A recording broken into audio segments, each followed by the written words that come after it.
Welcome to Crime Alley Cast. We are back. I'm already lagging on the video. That's okay. Happy Batman month to all of our DC fans, and happy we just had Batman Day for our other DC fans. Let's see who we've got. We got a full house tonight. We'll start all the way to the left there. We got Costly. How are we doing tonight? I'm doing pretty good. Super happy with the whole Batman-centric month, so. Nice. Mr. Joshu Roars, how we doing here? Doing good. Got the podcast going, ready to talk. Got the Dodger game on. I'm ready for this. And already with his face in his hands, to my right here, Mr. DaBoy. How's it going? It's going phenomenal. We're back together as a whole family.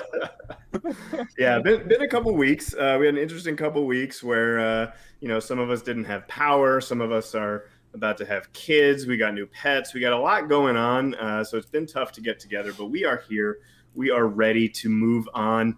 So let's just get right into it. Let's keep this as a nice little episode here. We're going to start off, speaking of Batman month, we're going to talk right about that Batman Day event that we just had.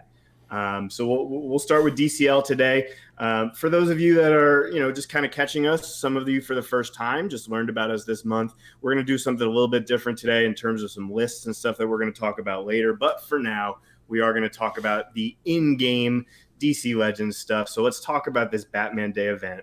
We've never had one before. This was something new that they gave us this month, new content. And let's just, what you guys think?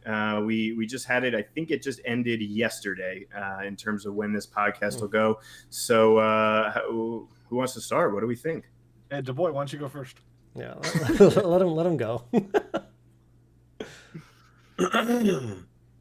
Well, let me tell you this. I think it was a step in the right direction for events like this. I think it's a cool idea to have limited toons.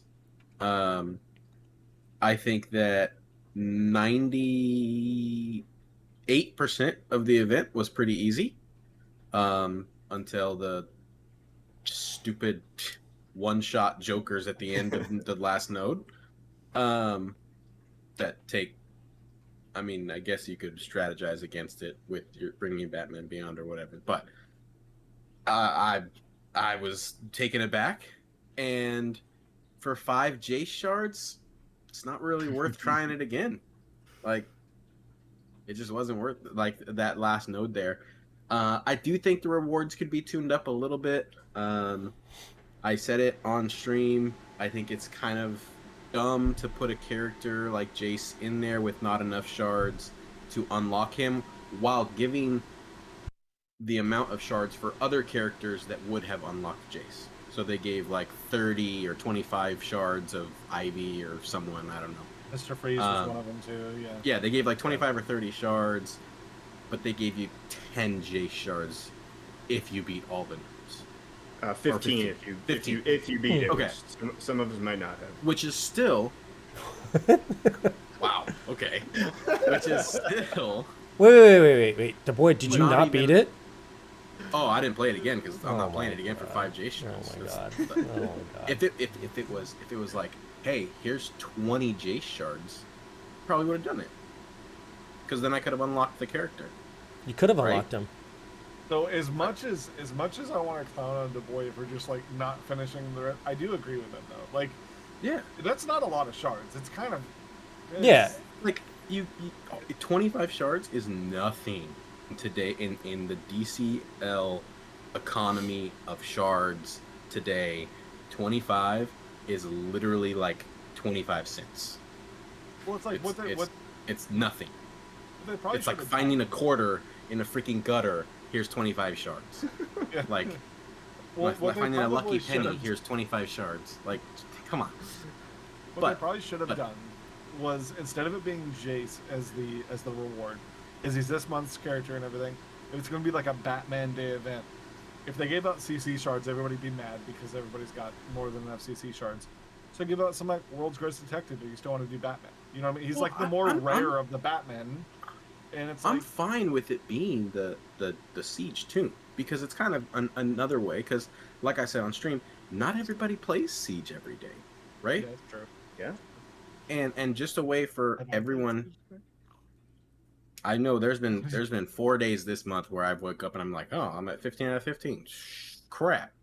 But I think it's a step in the right direction as far as events go, because the limited characters is nice because everyone just can't run a reset team or the Gorilla Grodd Enchantress team or Lex, right? You can't just let Lex carry you through an entire event. It does force you to bring more limited tunes, and it's good for the game because it can force some players to gear those tunes. Yeah, So that's kind of what I felt like the challenge events used to be, and then they started gearing more of the challenge events to have like very common characters so that people could complete it. And it's like, no, just stick with the whole theme thing. Remember when it was like the White Lantern Sinestro was like one of the first challenge ones they did, and it was like only lanterns were allowed in there. It's like that was like yes, a pretty cool event because it's like it felt like them trying to like reach across to not just the people playing the game because it's a game, but the people that play the game because it's DC as well. You know what I mean? It's like, hey, yes, you like these characters, so it's like that's kind of what this Batman Day event, especially for me. I obviously didn't have any problems going through it because I have a lot of these characters high rebirth. And for me, you know, as much as I want to give DaBoy crap for getting one shot on that last round, I didn't like by design go, oh, there's going to be Jokers in here. Here, let me bring Batman Beyond. Just Batman Beyond's Rebirth 2 for me, so he just naturally went into the team because I just did all the gold ones in the front. so so yeah, it ended up working out for me that Batman Beyond blocked the one shot because they missed. So Yeah, I I got So yeah, Josh, what do you think, Josh? I liked the event. I mean, I didn't. I played it. I went through it. I kind of cruised through the first like, how many nodes were there? 12, 11, well, 12. 12. I want to say I cruised through 11, and I think I lost once, or I lost some. I barely actually. I don't think I lost until the very last node, and then I lost one. And then I was like, oh, let me put in Batman Beyond, and then I barely made it through. I think I had Azrael in there, and Azrael didn't really. After doing it the first time through, I realized Azrael wasn't really working for that team because I was turning him down. Azrael needs to get attacked to like get real buffed up, and he wasn't. It wasn't really happening. But yeah, I didn't. I didn't mind it. I thought it was fine. The rewards, like the boy said, like yeah, it was 5 J shards. But I mean, yeah, I mean, I play Siege every day. I was able to unlock, Jace. That's fine and cool if you want to just get him unlocked. Sure, I got him unlocked.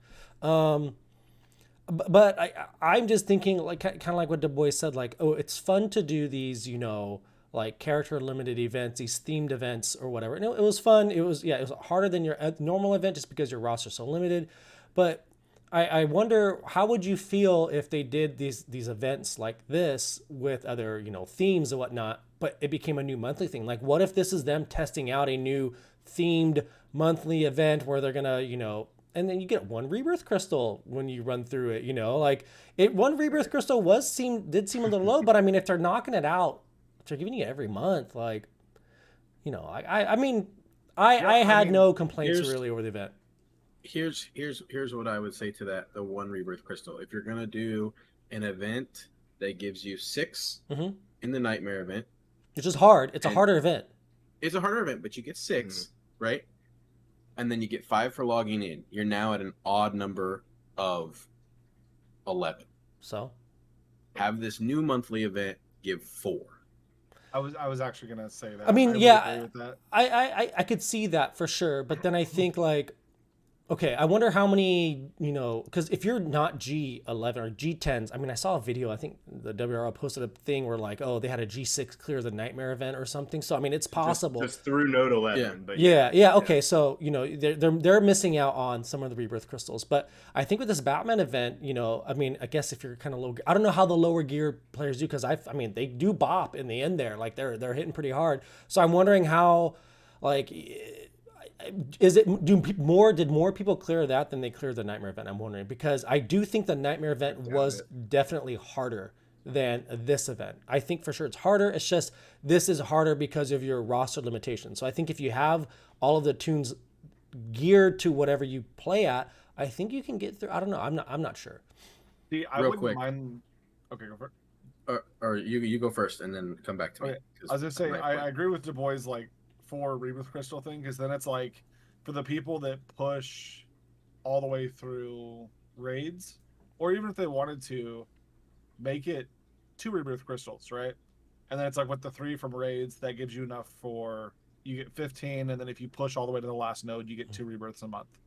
You know what I mean? To the last like milestone of raids. So then to that point, that was what I was going to bring up too, Costly. So them giving 1 gives you 12, right? So you get 6 from Nightmare, 5 from logging in, 1, and then you get 8 from raid. So that gives you an even number of 20 if you complete raid and complete all the events. Like I think that's. So, I but think one that's just fine. one just seems so like trivial. I just think if they were to do an event like where rebirth tokens, like, I mean, I guess, we have big rosters. We all have big toons and we have a lot of rebirth. But my only concern, and I know people think I don't like lower level players. I just think if you do something like this where you start giving more rebirth crystals out, it just opens the gap between the top players and lower players, and it's like almost like the rich get richer, and it's like, I don't know, like it just becomes this. Because to me, rebirthing toons, it costs gems, and gems cost money. Yeah. So like, I don't know, it's. So, well, real quick before we even discuss this further, Zubaz hasn't got to talk about what he thought about. It's all right. Yeah. Let me hop in on kind of two things that I thought about the event. Three things. One, I did beat it, but I did not have Batman Beyond. I didn't have Azrael. I got it done with just bleed teams. Red Hood, Cassandra Cain, Robin kind of got me through it. And that was really cool. I enjoyed that aspect. I thought it was very, very challenging. I did think it was a little tedious. It seemed like it was based on, okay, you have mostly red toons. Here's a bunch of green guys. You're at a disadvantage. Get it done. That disease also, that was a little not enough. It's really annoying. I ran Red Robin, so the disease was cleared on turn 1. Yeah. So that wasn't a problem for me, but I get it. That was the Joker thing.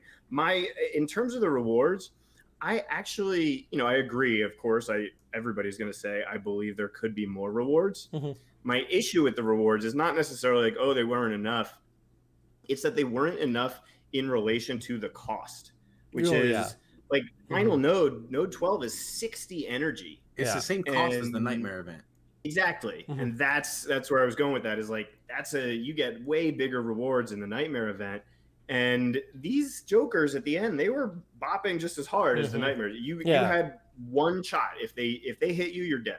That was kind of how it was. We've seen it. We've seen clips of it and stuff. It happened to me. So I spent the 60. I lost the first time through until I like reconfigured.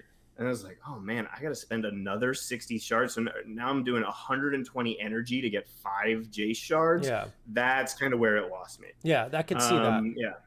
The other thing that I was just, I guess, slightly disappointed by, and I know that I'm different in this regard, right? I know that a lot of people they don't read any of the stuff. They just click through. It's like, okay, let me just play the game and that's it. I was like, you got your Batman Day event. There was no story at all. And they always like have these like fun little stories in like a lot of the game modes. They did nothing for that. And they had 12 nodes. You have all of the Batman rogues in the entire game. There's like over 20. We'll talk about this in a second. And they gave us 4, right? Like you could have had 1 villain per node. You could have just done something interesting like that. and they gave us, 3 Riddlers, 3 Ivies, 3 Harleys, 3 Jokers, whatever it was. So that's where it kind of left me a little bit wanting. But like Josh said, it's the first time that they've kind of done something like this. So maybe it's like when they did Nightmare Event and then they put it on the shelf for a couple months and they brought it back. That was the anniversary event. Yeah. Right, and then it became Nightmare Mode. Maybe that's something like this. Like, okay, well, it starts out as Batman Day, and then maybe down the road it becomes your sort of monthly theme challenge. That would be really cool. Yeah. And I really hope they do that. Sorry to cut you off, Josh. I really hope they do that. And I think it could also work alongside how we already kind of have the challenge mode, where it's like I think they could kind of make that its own thing, and maybe even in that area, like the one where we get like however many fragments of one select character, every month that has the normal and the legendary mode. They could even make that to where like they might open the pool a little bit more on the characters for that, and then move the character specific thing over to like bringing this back. And I think what they could even do is move that rebirth crystal to the last node rather than the second to last node. Yeah. And then bring up like, if they needed to bring up the difficulty of the waves a little bit more. And then I think they could even, to make it challenging. I mean, it's already challenging enough that it'd be like select rosters where it's like, oh, only super characters or whatever this and that.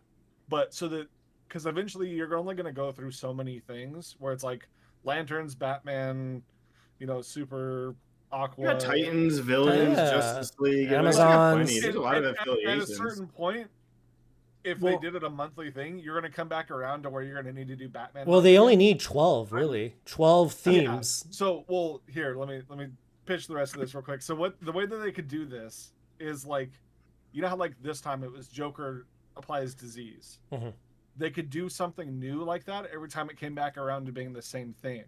So it's like, for like Lanterns, it could be like Sinestro, like at the beginning of your turns applies shields to the minions, or it's like, like does something like that to where it's like then you're gonna want to bring like hit under shield characters that if there are any in the Lanterns, and it's like you can do different stuff like, in the Flash characters like Wally West gives out speed ups to his minions and stuff like that. Like you could do different things where it's like, this thing affects the match in a way that's like not just how the characters operate, and makes it to where it's a little more challenging to beat and you got to kind of strategize. But then again, that would take them kind of really knowing how the game works, which they don't know. To be able to, to not just like throw something out that would end up making it to where like your few characters can't beat it. Boy, what you got? Bring us home on this. I'm gonna bring this home. Yeah. I'm gonna just bring this topic home. I would just like everybody who's listening or watching to realize and recognize that all 3 of them agreed with me on these takes. Just saying. I think I agree. I think there should be more shards, especially on that last note. Like it's Jace. Like I mean, it's only like ooh. But I agree. But I think I agree with the Costly. Like just move the rebirth crystal to the end. Like if you want people to go for it, you gotta put the carrot.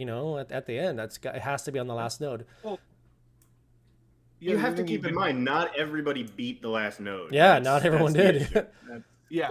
All right, we get it. The other thing they could do to throw in there to make it like more incentive for doing it, besides just one rebirth crystal, is they could throw in more shards of like that theme's characters, and then do like some like legendary essence and stuff in there as well. It's like where by the end of it, they did give a decent amount of legendary essence. It was like 10,000 or something, or 25,000. By the end of it, there's other resources they could throw in there that would like make it worth doing. You know what I mean? Not just even shards or a rebirth crystal. They could do like legendary essence. They could do green essence. They could do rings. They could do gear materials.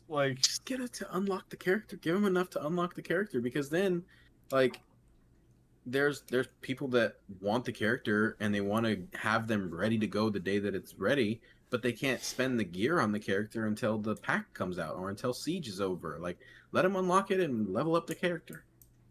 Yeah. Right. But ultimately, for WB, good event. It was nice. First step. Yeah, I thought it was first time step in the right direction. Yeah, it was solid. Yeah. It was good. All right, so let's go on. Let's go on to this next fun topic. Stuff. And so like I said at the beginning of the episode, we're trying something a little new. We want to get into sort of the spirit of debate and potentially agreeing and disagreeing with each other, which we seem to think drives ratings a little bit here. We also want to engage with our audience a little bit more, and we've kind of looked at some of the other podcasts, not in DCL. I don't think there's any other DCL podcasts at all. I've never heard of any. I haven't other heard of than any. This, Just this one. yeah, other than Yeah, this one. no. But It's the only one. other podcasts I've seen for other video games, they do tier lists, they do things like that. And so what we're going to do some rankings here. We're going to go through some, and it's Batman month. So we are going to start off. Go ahead. Almost could call it a tier list. It's not really a tier list. I would call it a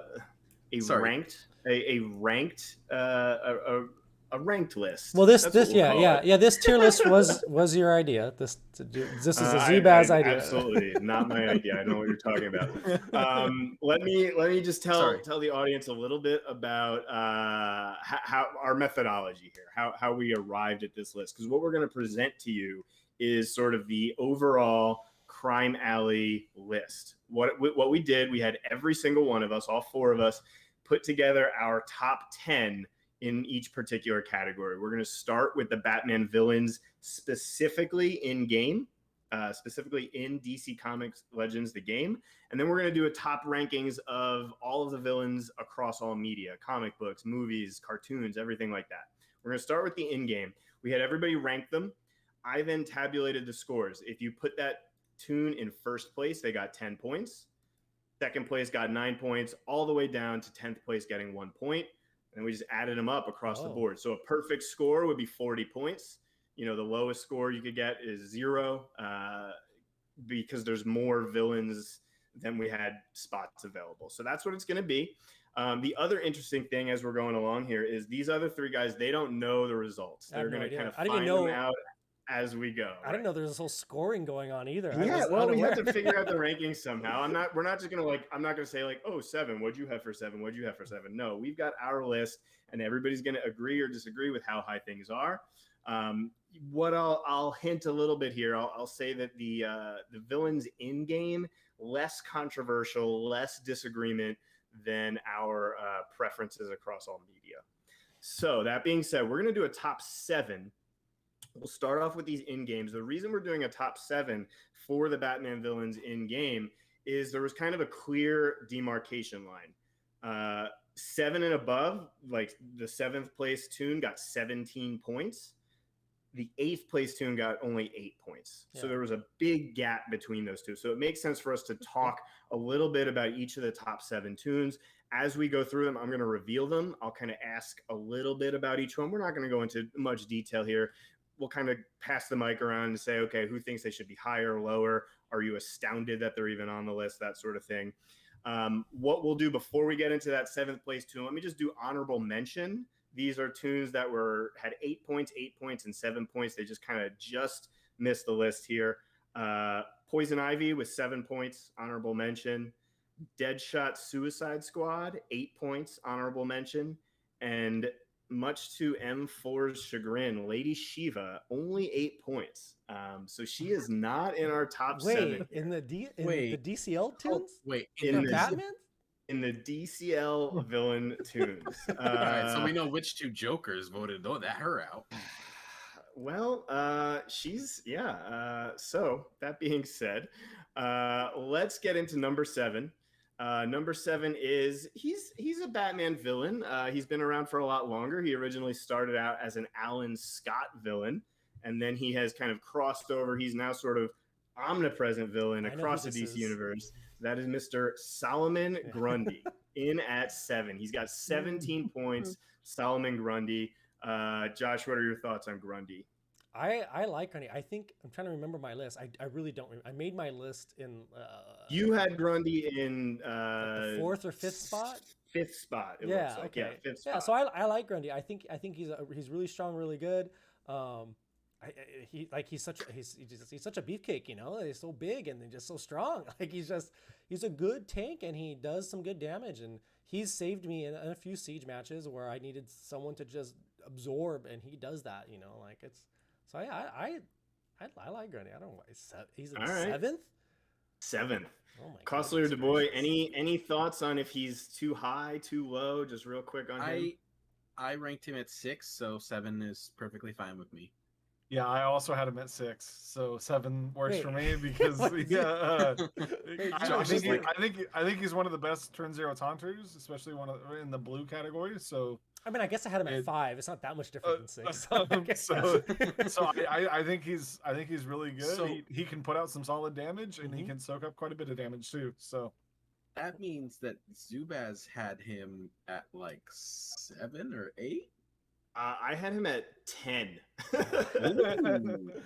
Yeah, I had him at 10, which is fine. I mean, no matter if I had ranked him 10, 9, 8, he actually would not have moved much around based on what's coming up. He might have passed our next tune. So I rated him the highest then. Yeah, you did. Yeah. You did. That's All right, why I asked you Firewings, first. if you're watching, I Grundy highest.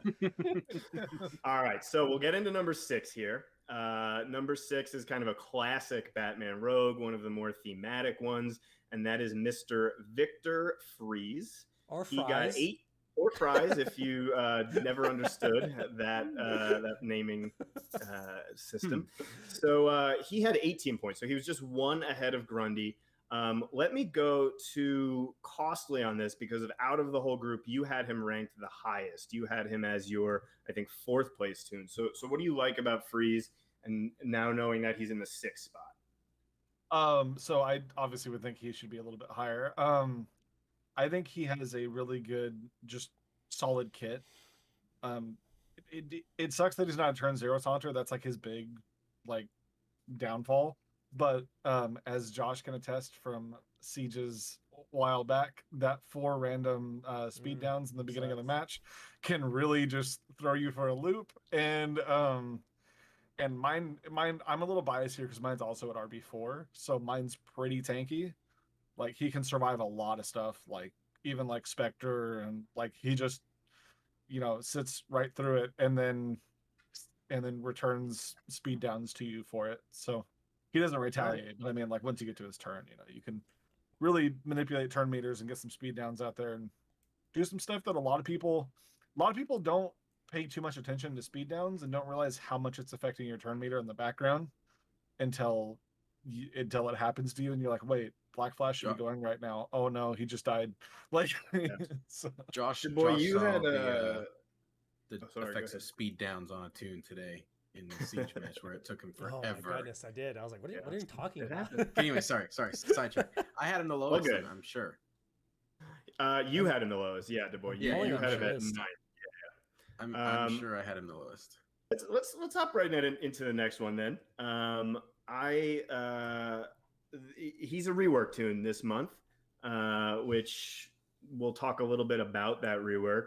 I'm going to honor him. I brought along my glasses today, my very special glasses I from saw the you Batman drinking Forever McDonald's set. So this is my Tommy Lee Jones Two-Face mug.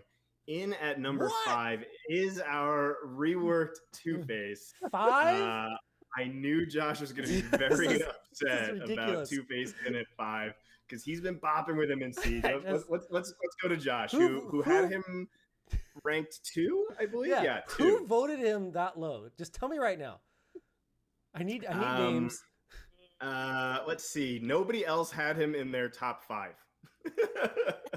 All right. Boom, boom, boom. You're all gone. This podcast is stuff. This is crazy to me. This is crazy to me that they would have. I mean, he bops so hard. He's so good. Who had him the lowest? Yeah, who had him the lowest? Had him the lowest? This is bonkers to me. You did DaBoy by 1 spot. You had him in 8th. Costly had him in 7th. Oh I have my him God. in 5th. Okay, 5th is okay. I mean, that's top 5. That's top 5. That's top 5. Oh, yeah. okay. That's top 5. Like, no, sorry, I had him in 6. oh, I had him in 6. all right. Well, yeah. Nobody else had him. Two-Face, like, I am like, he's one of my new favorite tunes with how hard he hits.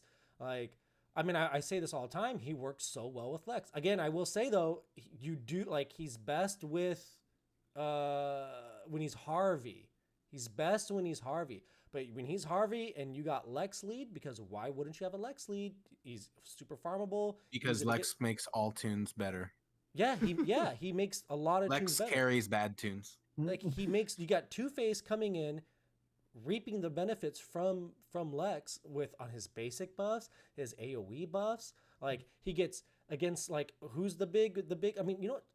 Riddler is that person who retaliates all the time. If you get Harvey AoE, you get debuff immune. If you got Spectre AoEing after that, you don't have any heal immune coming down on that. Like that's just huge, and it does so much damage. I don't know. Like I am shocked. I'm shocked that he's that low. Here's my problem, Josh. Here's my problem with Two-Face, and it starts with the first like 3 words that you said. You said them over and over. You said, "quote."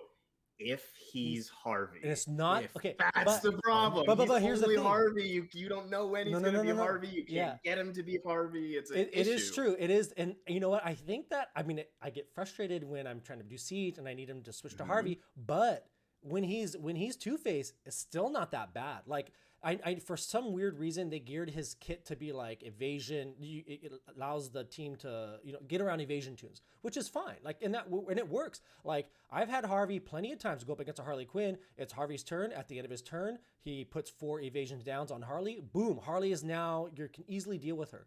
Like that's pretty good, and he still hits pretty hard. He just hits harder as Harvey because he gets the crit ups, being Harvey, but. I don't know, like as Harvey, as Two-Face, he's still fine. Like he's still like better than most Reds, but just as Harvey, he just. Josh, you had him as 2? 2, and I'm not. I'm not gonna say who my number 1 was. I think most people know who my number 1 is, but I was like, okay, for a second I was like, maybe I'll flip because Two-Face is. One of the best Reds. You almost he's Two-Face fast. at 1? He can. Hold on, wait. Wait. Yeah. It crossed my mind. It crossed my mind. Okay, hold on. I'm gonna step in here and defend Josh for a second. He's lower on my list because I'm super biased, but I do use Two-Face a lot. He slaps. He is so when he slaps, he slaps. And he's fast, and he just he's good. You almost voted Two-Face number 1. Yeah, I crossed my mind. Like my knee-jerk reaction was I put my tune down. That everyone knows who probably know what my number 1's going to be. Knee-jerk, boom. It was no thought. And then I thought, okay, who am I going to put 2? And I was like, I'm looking at him like Riddler. Okay, looking at all of them. I'm like, no, it has to be Two-Face. Two-Face is my go-to. And then I thought for a second, I'm like, I'm using Two-Face a lot right now, and he hits. I'm losing my mind. No. Here's the thing. Crazy. I'm gonna say my number 1. I'm gonna say my number 1 because I need to say. We all know. It's Harley Quinn. It's Harley Quinn. No, it's Harley Quinn. Everyone knows it's Harley Quinn. There's no mystery behind Harley Quinn's number 1. Two-Face. My Harley. I had a Harley. My Harley is Rebirth 5. And my Two-Face is doing more. My L5 Two-Face is doing more damage. I bring Harley for the damage and the retaliations. Like I say all the time, the best defense is a good offense.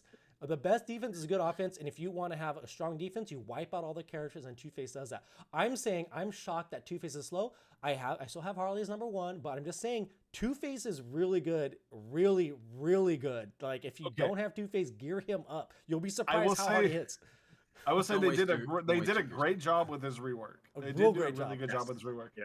Now he is not trash, but he is not like amazing. He's like right at the top tier of good. He's like real he's good. like average, right? Like have you seen so L5 he's pretty good on Rebirth 5 Specters? So I'll put it this way. Today I was running and I did most of my Wraith matches to get my 27 PvP done this way. I did Cheetah, Spoiler, Clayface, and Two-Face, and it was wrecking everything. Because between Two-Face and Spoiler, between Spoiler and Two-Face, they were wrecking everybody because my Spoiler does tons of damage, as well as call assists all over the place, and it was a lot of fun. But I gotta say something else again. So he ended up further down on my list because something else again. Like so, there's I have a lot better like nuker or like red nukers for me than him. So there are plenty of Rebirth 5 Spectres running around now, and there's a decent amount of like Rebirth 5 Dark Sides or high Rebirth 5 Dark Sides. There you could easily make a very good team with Two-Face. You could pump him up, and on his first turn, he could wipe out a Rebirth 5 Dark Side. Turn 1 on his basic, but his AoE. Just don't get me started on his AoE. His AoE could wipe out a Rebirth 5 Dark Side, a Rebirth 5 Spectre. You can easily pump him up with a good team. And that's just and I'm still talking L5. Like if I have him, oh my god, if I get him rebirth 4 with 5, it's gonna be game over. You guys go and talk. Part about this, the fun part about this is we now have 4 more tunes, and as we reveal each one, Josh is going to get even madder. Oh my god, I can't. Like this tune. So let's talk about the next tune on the list. At number is 4, right? 4, we're in 4th place right now, 24 points, so just ahead of Two-Face. Two-Face had 21. Okay. Clayface in at 24, just ahead of Two-Face. So I actually had him ranked the lowest. I had Clayface in at 8th. But for most of you, you all had him about 4th, 5th, that range, and so that's what carried him so high. Who's got any thoughts on Clayface? And he's ranked 4th right now. He's 4th overall for us. Yes, I ranked him 4th. So okay, I actually have him ranked 5th. Okay. So but he works really well with my spoilers, so I'm on a high of Clayface, as well as even before spoiler came out, I was starting to farm up Clayface, just because he makes sense for my roster, and I think he's making a bit of a comeback, and it's fitting. It's weird that it's like back in the day when Wonder Girl was the answer to Clayface, and then they brought us Brainiac to kind of counter against Wonder Girl. Everybody was like, it's not good enough. And then now that Clayface is making a return, everybody's just running with Brainiac because they're like, I guess this has to be good enough. And it works really decently. So maybe there's more characters that can fill some of those roles better and kind of fill out the team better. But it is always my answer to shifting the meta. Everybody's like, we need a counter for this. We need a counter for this. Me, it's just add more good characters. There's only 4 spots, right? You can only use 4 tunes. So at some point, Wonder Girl fell out of favor because it's like, hey, we got all these awesome new tunes. Why keep relying on her? Really good. She's great. Yeah. And you can still bring her to a Clayface match and do really well with it. So, Clayface. That's all good. Clayface is making a comeback, though. It's kind of strange, and but I'm here for it. It's those agility ups that's his big. To me, his big ticket is those agility ups at the start. It protects your team, so it makes them everything tankier. I will say he could use a stat boost or a rework or something. DaBoy needs I need to say something about Clayface because I ranked him the highest, and you don't know why I ranked him the highest. What did you rank him at? You had him at 3. Okay, I had him 4. Yeah, okay, that's good. Yeah. Good spot. 3, 4, 5. Yeah. Zubaz, odd duck out here. Clayface is the best green turn 0 taunter in the game. Ooh, he had to. He just had to say it. He's probably top 2 or 3 turn 0 taunter in the game, regardless of affinity. Maybe. I'd say he's up there, but he's up there. I know what you're going for, so yeah. I'm not even going to entertain it. I'm not even going that way. No, we know where you're going. We know where you're going. We're not even going to entertain it. Yeah. Let's go to number 3. There, thank you. No, he's done. Cut him off. He's done. People bring Shiva in Siege a lot. Okay. And when you see a Shiva, the first, at least for me, the first tune I think about bringing is Clayface.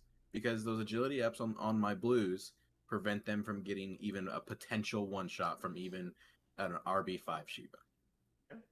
I'm not gonna lie, that's been my reaction to seeing Shiva in Siege. So there's not many RB5 Shivas, to be fair. Like there's really not. Well, I'm saying like even if Shiva, like if it's Cheetah Shiva, I'll still just slap Clayface in there and I'll be good. Cheetah Shiva, you see that? All right. I wasn't taking. I think Josh is going to be upset about this one because the 3 of us had this particular tune who's in 3rd place as pretty high, while Josh had him at pretty low. So this is, I think, where the Two-Face flip kind of happened. In at number 3. I'm looking at my list right now. I'm trying to figure out. Which is, speaking of faces, we got Two-Face, Clayface, and then Mr. Mask himself, Black Mask, Roman Sionis, in at number 3. Oh my God. I really don't see, Josh, how you didn't put him this high. I'm looking at my list now. I had him ranked 8. Yes. 8. Yeah, 8. Dude, that's what I have. That's what I had Two-Face ranked. So he I don't know. I love Black Mask. I loved Constantine when he came out, and Black Mask is effectively passive, non-leader Constantine. and that's a great skill. And I wound up with a lot of shards of him because I went really big, and that was the Birds of Prey month. Got a lot of Vixen shards that month, and I like using Black Mask. I know that he's kind of become he gets pigeonholed into like those cheese teams, right? Like White Lantern Sinestro, Cersei, Black Mask, and stuff. That's not how I use him. Like I use him because he's got this great call assist. He's got a lot of skills. He's got can't miss stuff with debuffs and everything. I think he's really good. And then he has this added bonus that you pick up wins on defense because people are not prepared for him. Yeah. So that's why I like him a lot. I like him. As well as him go for it. Yeah. with people who are good taunters but don't have a way to actively taunt, right? Yes. Yep. Like Parallax, for example, right? You use him with that, and you call an assist, you get him buffed up, you put taunt on him, and then he starts going. You don't have to use him on a cheese team. I do the same thing with Dove. You throw Black Mask in there, put taunt on Dove. They can't hit Dove. You're off to the races. It's Costly probably does it with Cassie. Yep, I do it with Cassandra Cain. This is a very okay. I see what's going on here. Like you guys all have your uses for him. Like me, like I never touched Black Mask. I don't ever think to bring Black Mask. When I think he was at Siege bonus toon a while back, I enjoyed him. I thought he was great. I think he's a good toon. I think he's a very good toon. I think mine's only L4. I don't think I have enough to even take him L5. But like I Black Mask is good. I don't use them that way. Like I don't use him for like of the ways I would use him. I think I would use him the way either Zubaz or Costly does. Throw it on a retaliating toon. Like Parallax, I don't have Parallax, but I like Parallax is a good taunt. He can take a lot of damage. He's a good tank. But I would rather use Black Mask to throw it on someone who's gonna then dish out damage right back at him. So I could see in Dove. I don't have Cassie, but yeah, I could see it with Dove because then Dove becomes unhittable. Dove becomes better than Cassie in being unhittable. But like I see that, but like again, yeah, I don't ever use Black Mask. I'm looking at my list. Yeah, like he's just not. I like offense. I don't like doing that. Like debuff them and then you can pick them off. I just tunes around. That's it. Yeah, I get it. We get it. We like actively debuffing tunes. Your debuff is they have a certain amount of hit points, and I'm going to debuff that to 0. Their hit points to 0. Yeah, exactly right. Yeah, that's what I do. See, for me, the way that I use Black Mask a lot, not just with Cassie, I have an overwhelming amount of my high rebirth characters have very strong basics. Where it's like if you look for I got like Mr. Freeze, Spoiler, Cassandra Cain, Red Hood. So he is very valuable to me because I get to pull off 2 basics very quickly. Yeah, I get that. And so, and then on top of that, in the event that one of my characters dies and there's a steamroller on the other side, such as like Spectre or Black Flash, he slows that steamroll down and gives me a chance to get back into the fight. So that's what I like about Black Mask. I don't run him a ton, but I do still like. I think he's up there for me. He's number 3. He is our number 3, and by the way, he's the board clear this month. So if you don't have him, go now. I see that. I'm doing that. I've been trying to do some board clears for him. I want to get his L5 shards. I'm on the way. If he's 3, I'm curious. Did either of you vote him 2 or 3? Not Josh. No. Costly had him at 3. I had him at 3. Okay. Yeah. So I had him at 4. DaBoy, you had him at 4. Okay, so 3, 4, 4, then my 8. But then how did he bump to a 3 then? Because 3, 4, 4 is really high. Yeah. 3, 4, 4. Because it's all based on total points. Oh, that's right. Total points. Okay. So I'll say this: the last 2. The controversy goes way, way down. We were actually pretty much in agreement with these last 2, and you probably can figure out exactly what's coming here. Yeah, number 2. Josh put Two-Face as number 2. Yeah, no, he's unfortunately not. I think you just did that because like you were like Two-Face. Like, you were just that simple.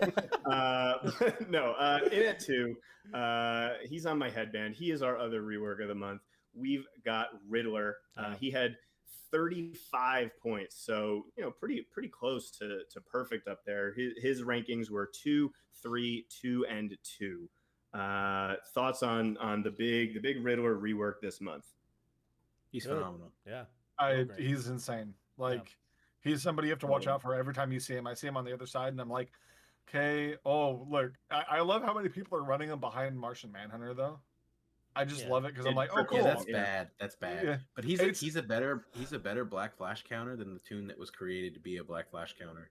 Correct. Well, I'll be quick to touch on the Manhunter thing. See, for me, what I think a lot of people bring Riddler is not necessarily for the retaliations. It's just to get around a taunter, and usually they're running up against a Manhunter, and they slap in a Barda, they slap in someone, or and they hide Spectre. So they Manhunter Spectre, and they hide the Spectre behind a taunter. So you bring in Riddler, and then you can immediately get to that Spectre right away. So I mean, I get like I see for me also, I don't ever think about, oh, how is this going to perform on defense? I play it, I go for offense. So I see what you're saying though, as Manhunter kind of neuters Riddler a little bit because he doesn't retaliate because of the awarenesses, but it's so good. That's why he's so good.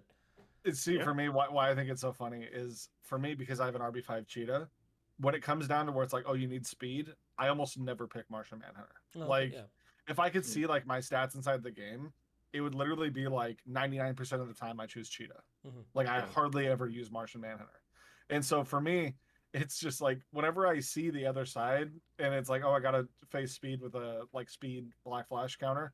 I'm like, okay, so Cheetah and Black Flash. And then, oh, cool. So I'm not going to activate Azrael or Riddler or any of the things I don't want to activate on the other side as I take everybody's awareness off. I'm gonna run my Cheetah too because I have a Rebirth 2. I think I'm gonna take a Rebirth 3. I'm gonna start doing that. I'll drop mine because I just I'm so siege mentality. Manhunter's usually the go-to, but Cheetah I could see Cheetah makes it better, and it makes it stronger. I had Riddler RB2 before this month, so I felt like I hit like kind of like the jackpot when they came out with his rework set. Think he's really, really good. He's going to be great in raids still, even better because they just increase the number of debuffs that he does.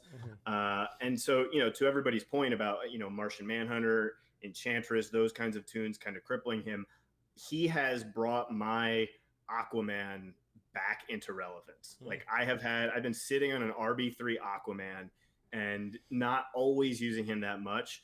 Riddler having crit immunity on first turn, so he can't get one shot or anything like that, just makes him unbelievable. So those two together, I've just been running all month. I've loved it.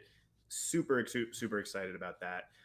That's all we need to, I think, say about Riddler. Again, super successful rework. Great job with that this month. Both reworks, it seems like, did pretty well. So without any further ado, our number one villain, believe it or not, a unanimous 40 points, 10 points from every single member here. Miss Harley Quinn, Mad Jester, 40 across the board. I'll go because Josh hasn't heard the highest ranked RB5. Josh, your quick thoughts on Miss Harley Quinn? She's great. I remember I took her up. I was scared because Terra came out like right after I did it, and I thought, oh, this sucks, like it's not good. But then the Terra that is Spectre is running around, and oh boy, does Harley gobble up Spectres like it's nothing. And it's that back row Harley combo, like it's just it's too good. I love her. She's so strong. She's annoying. She stuns your taunters. She just gets that enraged. She can screw your plans up. She's just so good. I mean, if you don't think Harley Quinn's number one, you know what? If you're watching on YouTube, in the comments, put your own list in there because I want to see what you kind of list you guys are throwing out. Because that is exactly what I was going to say. Max, is either on Reddit or YouTube or wherever you're watching, however you listen to this, or send it to us, whatever you want to do. Let us know your list. That was our top 7. You can tell us how wrong we are. You can tell Josh how wrong he is. You can tell Josh how right he is about Two-Face. Whatever you want to do. I think people are going to realize if Two-Face gets a 6-day and you start seeing like Rebirth 3 Two-Faces, what are you going to do when you have a Two-Face behind a Taunter and then you have like an Azrael? Who are you going to pick? What are you gonna do? Riddler to just put taunt on Two-Face and then kill him immediately. Correct. Good luck. Good luck. That's what I'm gonna say. He's gonna shoot you and then you're dead. Red Robin, Arcus.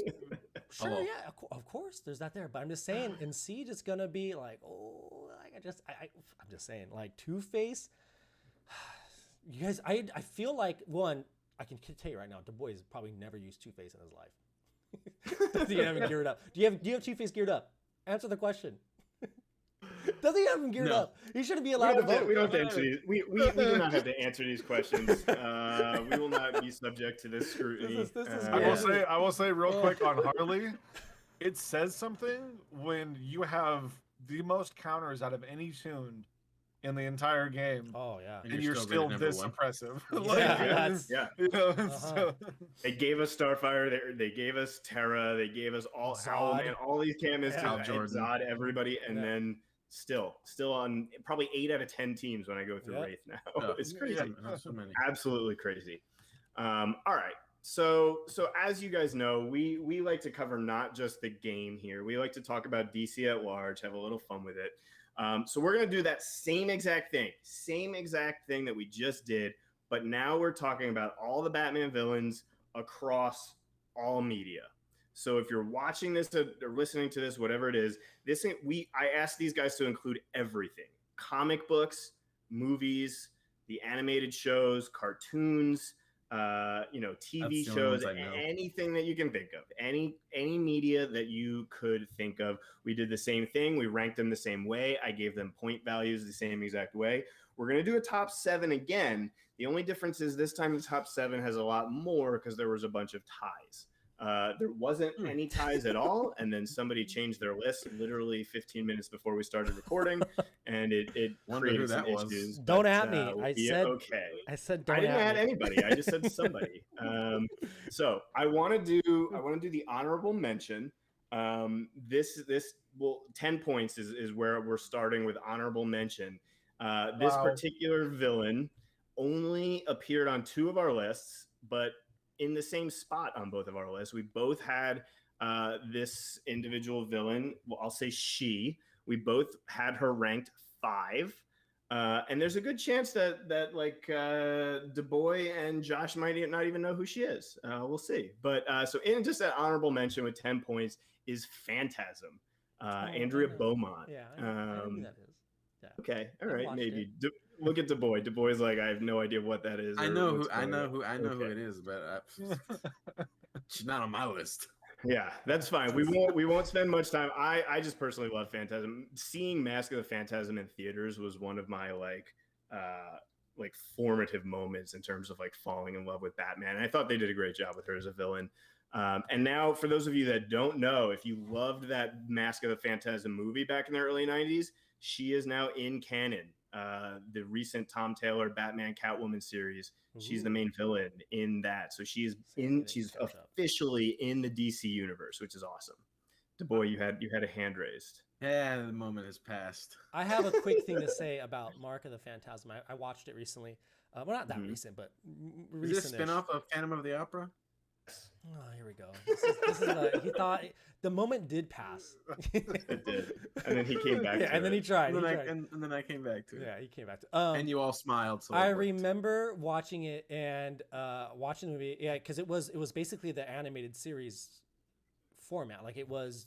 Wasn't it? It was Paul Dini. Yeah, Paul Dini. Yeah. It's part of the animated series. Yeah, I just remember in that movie. I thought Batman acted really weird. Bruce Wayne. I thought Bruce Wayne acted weird. It's the scene. Bruce Wayne is Batman? Yeah. It was the scene where he jumps into a car with her and they speed off somewhere. And I just remember thinking it felt so not Bruce Wayne. I don't know. I just remember watching that movie and I'm thinking that was weird to me. Amazing. That might be the best Batman movie there is. I can go on about how great that movie is for a good we could do a 2-hour podcast. It was a good movie. And that scene in particular is a great scene.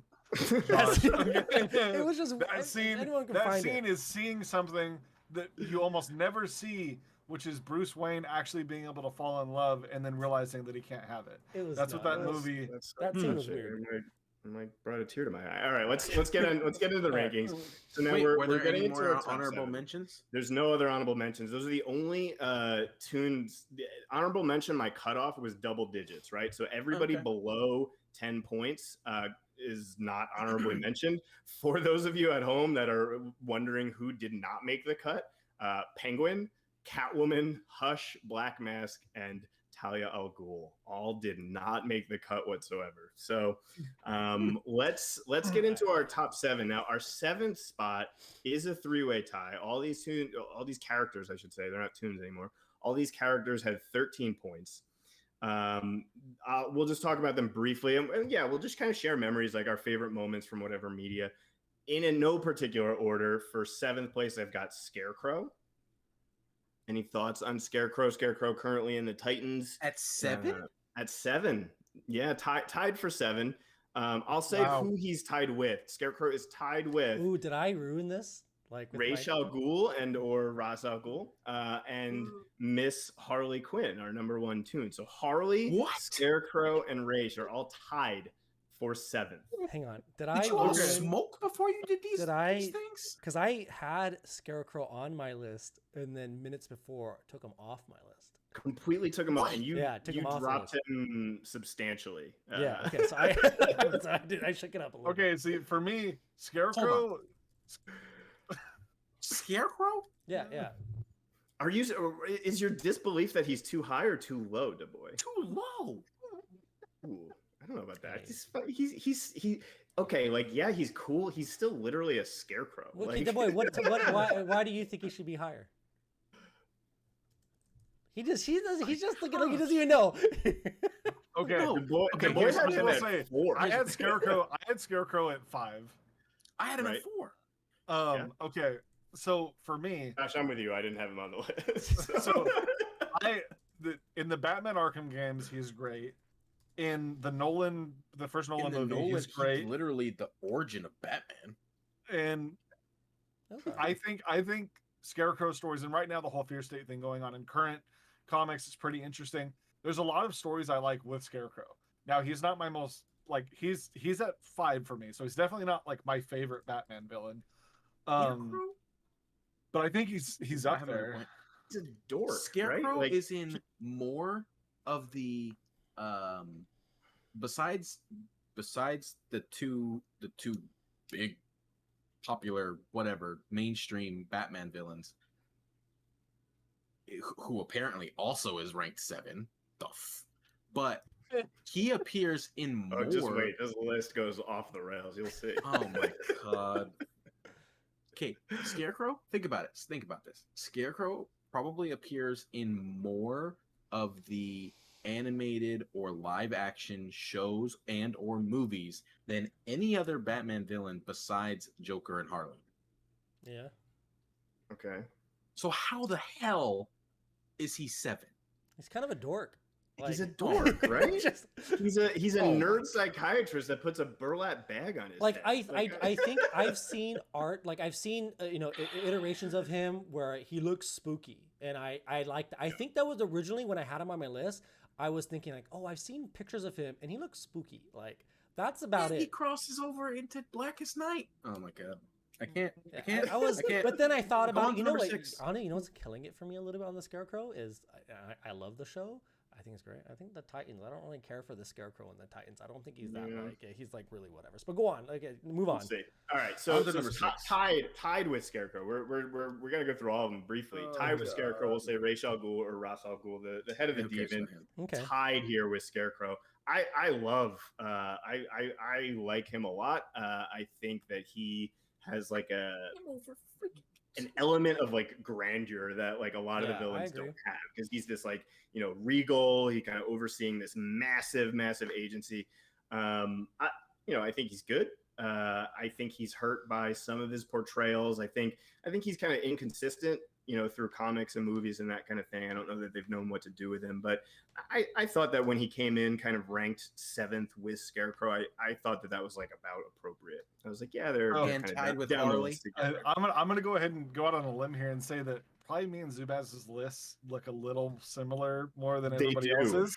Because one of the things that influences a lot for me, because both Roz and we'll get to in a second, Harley, I agree with being this low, because I think they're a little overplayed between all different types of media and then comics. It's just hold on. Especially when you're a weekly comic reader, you get Roz and Harley thrown in your face all the time.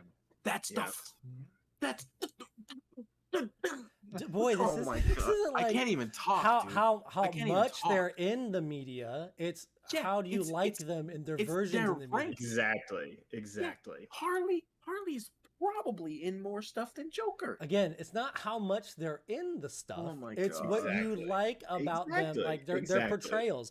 I'll say, you know what? I think I would like Roz more, and I'm just thinking about this because I just recently saw Shang-Chi, the movie, and then Mhm. the dad in that movie was immortal for them because of the rings Mhm. and whatnot, and you got glimpses of how powerful he was and how dangerous he was. I just wish I would almost get to see glimpses of Roz. To me, Roz is always like behind the curtain stuff. He's like a little puppet master. He has plans that go into to play. I would like to see like the dangerous, like violent Roz or something that would be more scared by him. Not so much by his like planning, his tactics and everything, but more like, you know, to become the head of, was it the demon?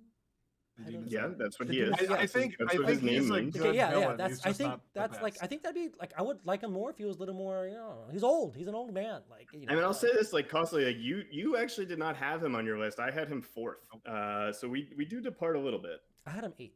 All right. Let's few talk about who characters he's that tied are with. on my The other list. one, yeah. Go What'd you ahead. have him at? I had him 8. Then what are you so upset about? Wait, He's I had coming in 7th. You had him in 8th. What's the big Who? deal? who? Roz. Ray Shogul, Russell Gould. Yeah, Raish. I don't care about Raish. How is that? You're still mad about Scarecrow. I'm still mad about Scarecrow and Harley. All right. Oh. Well, you're going to get even Let's go madder. to 6. When we get to 5th, you're going to lose your mind, DaBoy. But Okay. also tied here, we got Harley. I honestly, I did not know what to do with Harley. I ultimately had Harley ranked as my 9th because I never liked her in the beginning. I did not love her same. original I did. appearances in the animated series. And I will say that dude, animated series Harley was like over time in their just massive campaign of pushing Harley, they have like made me fall in love with her. Like I really do like Harley now. I love Margot Robbie in those movies that she's Harley in. She's the only redeeming factor in Birds of Prey, pretty much. She's great in Suicide Squad 2, I'll call it. And then the recent animated cartoon Harley Quinn with Kaylee Cuoco is absolutely so hilarious. Absolutely hilarious. And so I was like, okay, they have finally succeeded. Josh forgot that one. I've bought it. I bought totally in forgot on about Harley that show. Quinn. I've seen Is the that show. why you I love- revised your list? No. I Okay. revised. I forget. I can have. I have Because you my- bumped her up a ton. I bumped she was her up. not on your list, and you bumped her up to like 5th. Yeah, I bumped her up because I originally didn't have her on my list, and I'm gonna say something, and I feel like I'm gonna get yelled at right now. But I one of the reasons I bumped her up is because I have another character on my list, and the reason I have that character on my list would be the same reason why I added Harley. But I was a huge fan of Harley Quinn on the animated series. Like I loved Harley Quinn.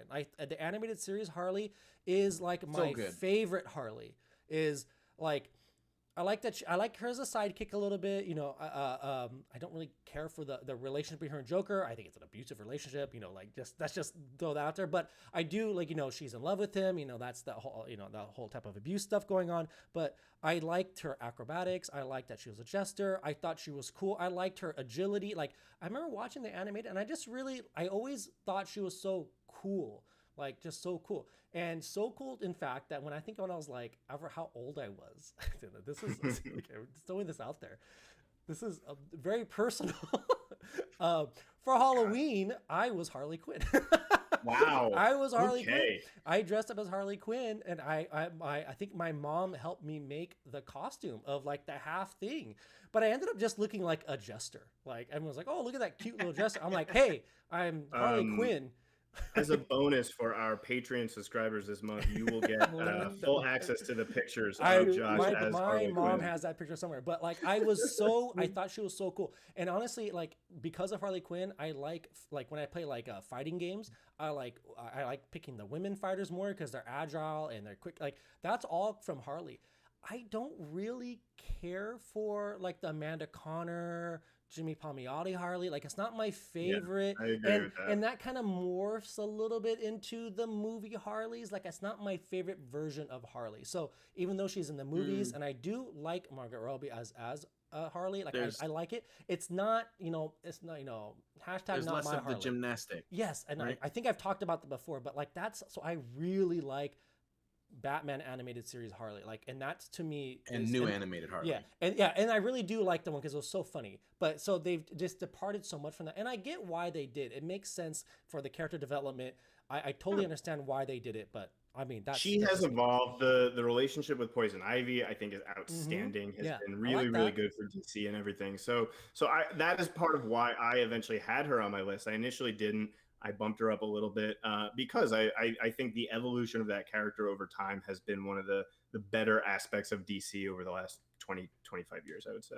I would agree with that because I fall into kind of the same as like what Zubaz was talking about, where I didn't really care for her when she first appeared, and she's grown on me over time.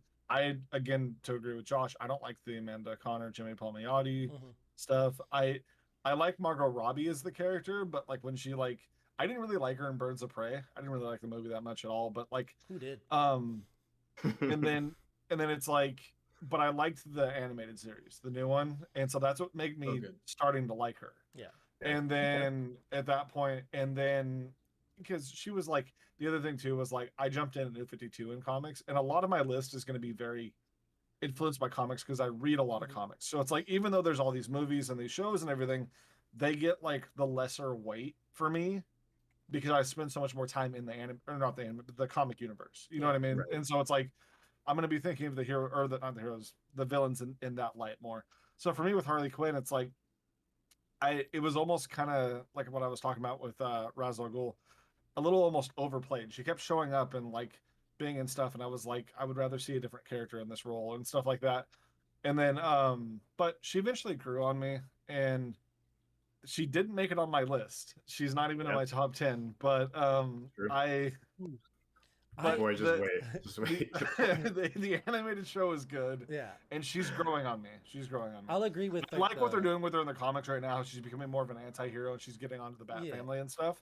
That's I need to know who's number 6. Hang on, but real quick on Harley, like again, the Amanda Connor, Jimmy Palmiotti, that's her major like comic run, and I think a lot of her Harley, even the current run, is based off that. But what I like her best in is the Suicide comics. I really like her in the Suicide Squad. That's where I like when I read Harley. I really enjoy Harley when she's on the Suicide Squad books. I like really like that Harley. But okay, that's it. The Harley and Ivy book for me is that's I think one of my favorite comics that they did a 6-series limited miniseries with just called Harley and Ivy that I thought was really, really good. Let's get into number 6. It's a 2-way tie. Am I gonna lose my mind right now? No, you're gonna lose your mind at 5. We're at 6 right now. So 6, we've got a 2-way tie here. Speaking of Ivy, we've got Miss Poison Ivy tied with 6 with Clayface, actually, which surprised me a little bit. So I'll say that Ivy that low, I understood it because I know that she's not everybody's cup of tea. She's actually my like number 2. I love Poison Ivy. I have adored Poison Ivy for as long as I can remember. I imagine that when I was a young kid, it was because I thought she was smoking hot. Her appearances in the Batman animated series, I was like, wow, like that's beautiful. I thought Uma Thurman as Poison Ivy was beautiful. That kind of thing. And then as I grew up, it's like I've enjoyed the evolution of Poison Ivy more than the evolution of Harley. Poison Ivy started as just a woman who was really smart about plants and could intoxicate people. And now she is literally connected to the green in the DC universe is essentially just under Swamp Thing in terms of the control level that she has over plants.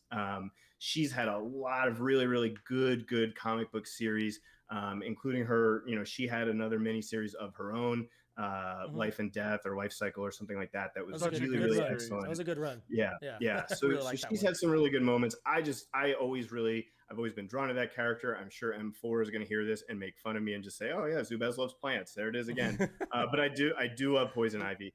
So I was hoping she would be a little bit higher. And then Clayface, Clayface I enjoy in the animated the Harley Quinn show again. He's been really funny in that, but overall as a character in comics, I've never loved him that much, only because I just hate how he looks. He's a big pile of slop, and I've never really been into that. But sue me for being into the really hot redhead and not the pile of slop. Okay. Zubaz, I apologize. Did you just forget Ivy existed? Yes.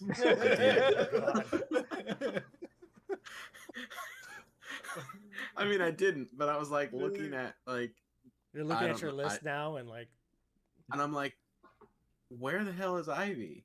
Yeah. So I feel like I probably completely negatively affected her standing.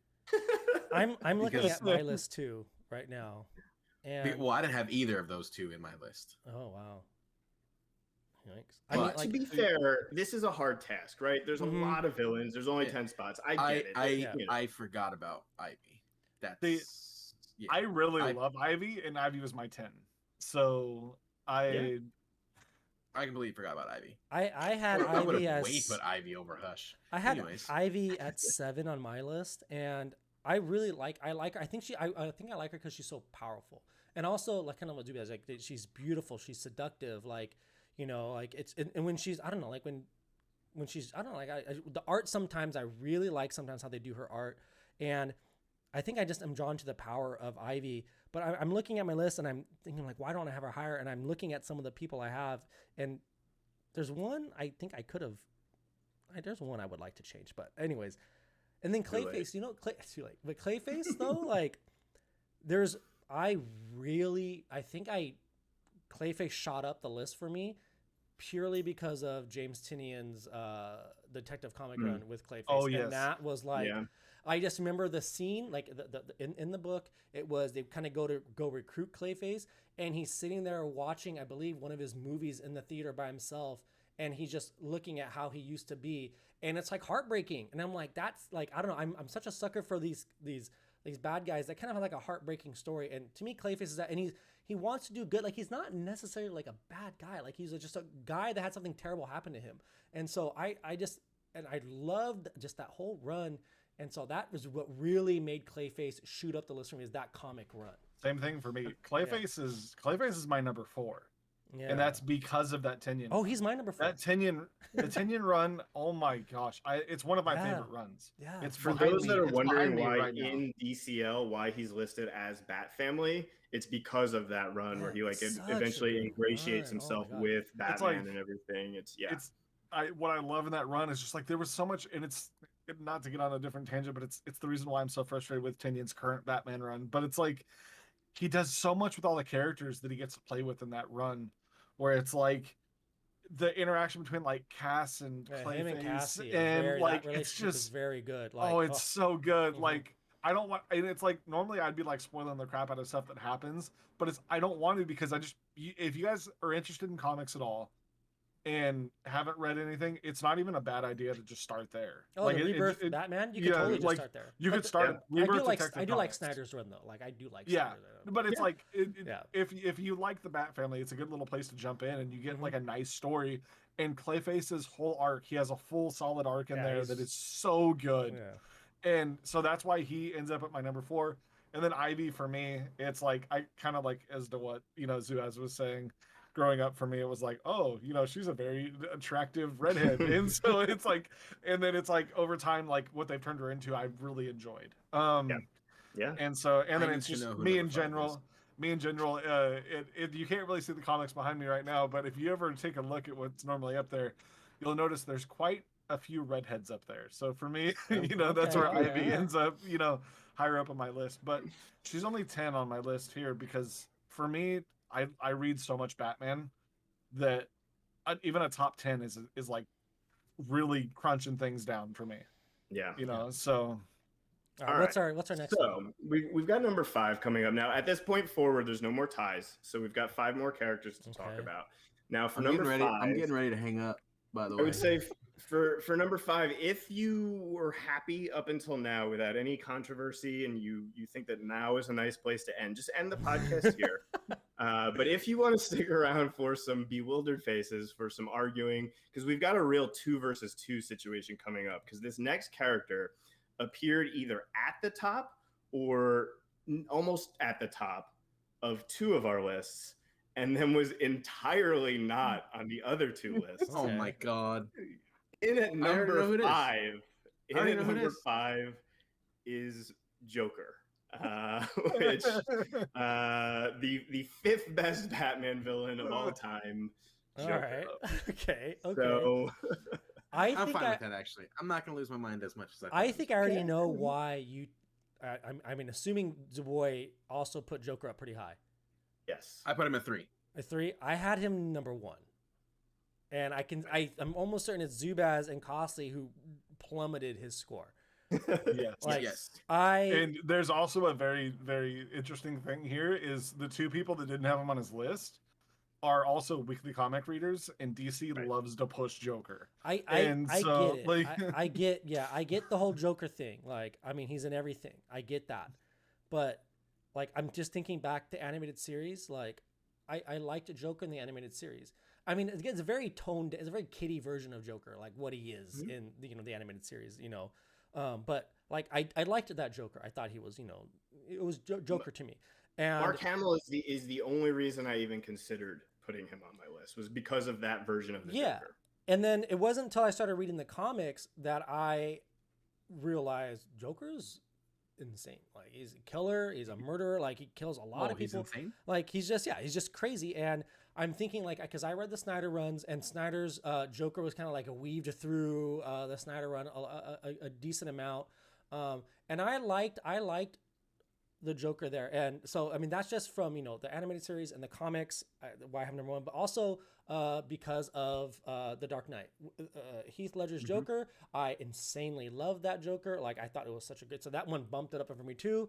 And controversial, like, I didn't mind, what's his nuts? Who am I thinking of? Jared Leto. Phoenix. I didn't mind his Joker that much. His like, gangster. I didn't mind it. I didn't mind it in that universe. I get the story they were telling with it, and I didn't mind it. I'm not saying it's the best or anything, but then Joaquin Phoenix, I loved that version of the Joker too. I just really like how Joker can be so many things, and it works. So that's why I kind of had Joker, and plus he's just Batman's, like, they're just intertwined somehow. It's just like that's why I had Joker up so high. But I do understand that he's thrown in your face a ton in the comics, and it's just he always pops up, and it's like, okay, Joker again, and he seems to be doing way more than he probably should be able to do. But I really like the Joker. See, here's the thing for me is I love stories, like some of the best Batman stories I think are Joker stories. I think some of the best ones are like, Under the Red Hood, Death of the Family, not Death in the Family, but Death of the Family, the New 52 series. And then what ended up killing Joker for me, because I love Heath Ledger. I don't really care for like Jared Leto, but I don't hate it. I liked him in the Snyder Cut a lot more than I liked him in like Suicide Squad and everything. But what ended up killing Joker for me, and it's almost on a 180 of what Josh was saying, was Snyder's run. Really? So yeah, Death of the Family I liked. All right. But when he started getting into like Joker being a multiversal being that's been through all this and everything, I'm like, he's better as a just Batman villain. What he was? It's like Costly. Are you talking about how they had the pictures of him like in the old times and stuff? Yes. That was Joker. He tricked Gordon. I know, I understand that, but it's like once it goes in, because you have to, like, once they started pushing, once Snyder pushed him further and further in Justice League, and then all of a sudden, and then Batman Who Laughs, because Batman Who Laughs really is just Joker with a Batman skin on. Like, and so it's just DC killed Joker for me. No, that's wrong. That is not what Batman Who Laughs is. I even know that's wrong. Yeah, that's so like someone else talk. It just I'll talk about my Joker issue. DC killed Joker. So my Joker issue is actually, it's not from his overuse, although I agree, and I do think that he gets crammed into everything. My issue is I like these complex Batman villains that sort of reflect a side of him in some capacity, and I think that they are successful because they have these really rich and fruitful backstories, right? They have motivations that you understand. And for obvious reasons, they have deliberately never truly revealed the origin of the Joker, right? We don't know who he is.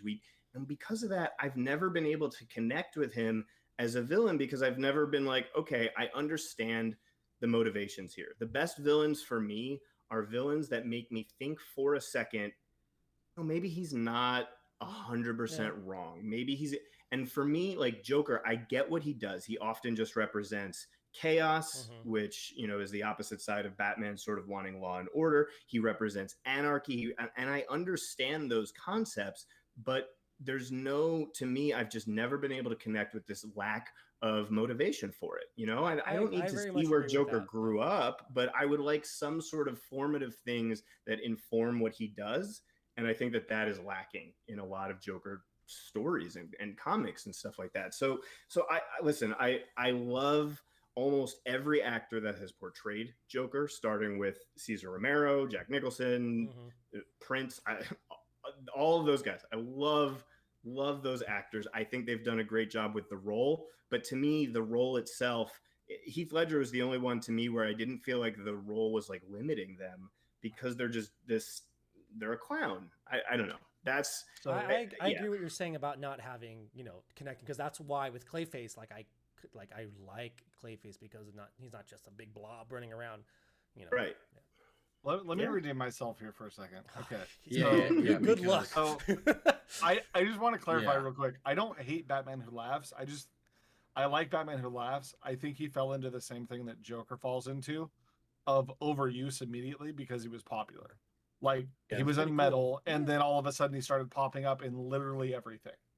And I get it's because, but and then on top of that, Joker falls into the same category for me as Batman, where it's like when somebody put together a list of your favorite Bat family or your favorite top 5, top 10, Batman almost never ends up in my list.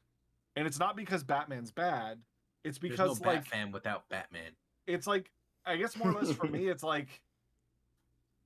in a way, I feel like Joker's overused and Batman are overused, but at the same time, it's no other number one. In the same way that it's they're the cement of the Bat universe. You know what I mean? Both of them. Where it's they are the structure, they're the cement. To where it's Austin's going off the rails here. Yeah, Honestly, there's a grave right next to me that you're digging really deep. I'm giving a compliment about Joker right now. Big Batman fan, doesn't like Joker, doesn't like Batman. All right. He says, I'm going to redeem myself, and then just digs the deeper. And says, okay. It's hold on. They're simultaneously number one and not on the list for me. Yeah, I get it. If that makes sense. And both Batman and Joker in their own way. And so it's for me, it's one of my favorite heroes is Red Hood, and you don't get Red Hood without Joker. So it's I get what you're saying, Cost. I get what you're saying. It's obviously it's a default number one, but because it's a default, you're not going to include them. You're going to talk about give the light to someone. I get it. DaBoy, what do you have to say? I'll let DaBoy talk about our next. All right, yeah, give him that. We're at number 4 now, and this was another villain who was very high on 2 of your lists. He was at the bottom of my list. He was not on Costly's list at all. And I was actually surprised. Joker, I knew what was coming with that. I knew that would be split. I was surprised that this one was so high on some other lists, and that is our number 4 is Bane. So, DaBoy, what have you got about Bane here? That's my guy, dude. That's my dog right there. I love Bane. Bane is I didn't rank him number 1, but I did rank him number 2. 1. I had him number 2. You had him number 2. Yeah. Yeah. That's why he's that high. Yeah. He literally broke Batman. That's why I have him too. He broke Batman's back. He broke Batman. Batman is invincible. He broke him. and I don't know. I'm shocked that favorite. I'm right there with DaBoy. I love the comedy Mucha Lucha Bane version as well. Yeah. I love luchadors. That's why I had him on my list at all. Yeah, but, in the Harley Quinn show, he's so funny. He's so funny there. I like him in the comics. I think they did a good job with it. I didn't finish Tom King's Batman run because I got distracted, but I liked where Bane was doing this whole thing. So if don't spoilers, that's for me, because I know I got it right to the point, the big reveal that Bane was behind everything, and it was Tom Thomas Wayne. Was it Skeeter? Scooter? What's Booster Gold's little Yeah, Skeets. Skeeter. Skeets? Yeah. And then a Gotham girl, like they're all in on it, and Bane's the one controlling it, and Catwoman. I was like, okay, like Bane is really cool, but like, yeah, I love the luchador element of him. And contrary to a lot, I actually really liked Tom Hardy's. I really that liked wasn't it. that wasn't the traditional Bane. Like I didn't like Right. that's not Bane, but I like this again, this new version of Bane. I didn't like the whole like he was in the pit and everything, but I think what I liked about that Bane was how smart he was and how violent he was. But he wasn't.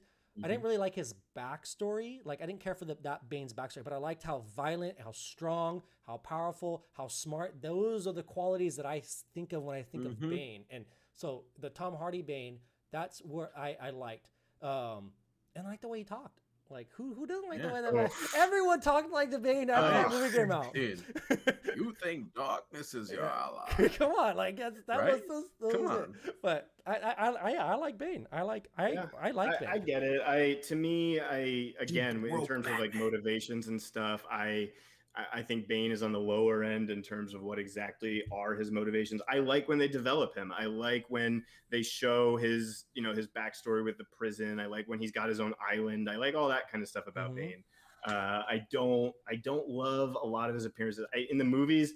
I didn't love the Tom Hardy Bane, and I know that like the Poison Ivy, Mr. Freeze, like that movie itself gets panned by a lot, but within Batman and like Bane was particularly weird and bad in that movie too. Like I didn't love what they did with Bane in that movie as well.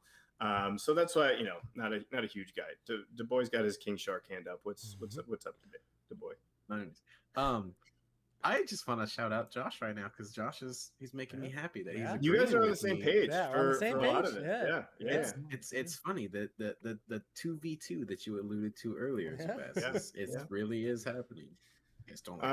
Let's get into number 3, and this is where we all start to come into a little bit of agreement here.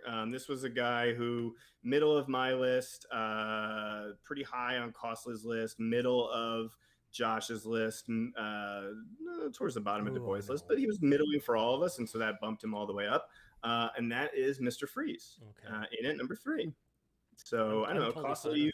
What are your thoughts on Mr. Freeze, Costly? So I actually had him at number 3. Some of my favorite stories have Mr. Freeze in them. So like White Knight, he's in there. I particularly love the story, the DLC story at the end of Batman Arkham Knight. That he's in is really good, and I really enjoy just even in Arkham City where he's at. And so that covers like that stuff. But then even when they do him right in the comics, it's a mostly enjoyable stories. He's just somebody that I've always like. I watched that Sub-Zero movie, even though it wasn't that good, just on repeat over and over and over again as a kid. From the animated series, and so I really enjoyed Mr. Freeze. And a lot of that, unlike the rest of my list, a lot of where I like Mr. Freeze mostly comes from other media besides comics, because they don't normally do him that great in the comics. They had one weird story with him in the comics. I think, was it Snyder that did that? Yeah, Snyder had a very weird story with him, where he really changed up his backstory. Yeah, which was and made him really like creepy, and it's like weird. No, so. But for me, Heart of Ice from Batman the Animated Series, where they introduced Mr. Freeze, that is as good as it gets. Like for almost all of Batman the Animated Series, that's where we get his backstory with Nora, where they're stealing the parts for his machine to keep her alive. That didn't exist before that episode. Nora being a thing, right? His wife. Yeah. I have a question because because one of my big Mr. Freeze, and I'm looking like Mr. Freeze. I look at my list. I could have maybe bumped him up a little bit more, but was that that story, the Heart of Ice story in the Batman animated series? Because that's one of the ones where I'm really big on Freeze. Was that the one where the guy wanted to replicate his suit, or was that a different storyline in the animated series? I think that comes later. Yeah.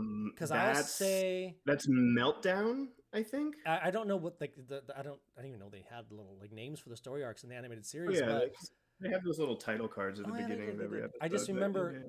Mr. Freeze has probably one of my most favorite quotes of in Batman, all of Batman. Like it was this guy. I pulled the quote up. I guess the guy's name's Grant Walker, but he was an old man who wanted to become like Mr. He didn't want to die, and he wanted to be like Mr. Freeze. And Mr. Freeze was just like, "Are you insane? Like, what do you don't want what I am? Like, this isn't great." And he summed it up with this one quote. And Mr. Freeze literally just says like, "You're insane." And the guy responds with, only you have to know have the know-how to duplicate the accent that made you who you are." He's like what he longs to become. He wants to become Mr. Freeze, and then Mr. Freeze hits him with this like he hits him like, "You want to live like this, abandoned and alone, a prisoner in a world you can see but never touch." And he looks at the old man. He goes, "As old and infirm as you are, I'd trade 1,000 of my frozen years for your worst day." And when I'm a kid watching this, and that blew my mind, I was like, "Oh my god!" Like on top of him, doing this for Nora, trying to save his wife. It's just like to imagine, like to trade 1,000 years, immortal frozen years, for someone's worst day. Like I was. That's where Mr. Freeze. That's Mr. Freeze to me. So for me, I mean, some of the best Mr. Freeze quotes that we're obviously ignoring here come from Batman and Robin. Okay. Where we get "Allow me to break the ice." Yeah. Stay cool, Bird Boy. Mm-hmm. Freeze in hell, Batman. Yeah. Cool party is just walking in and saying "cool party" when Yeah. you're covered in ice. That's incredible.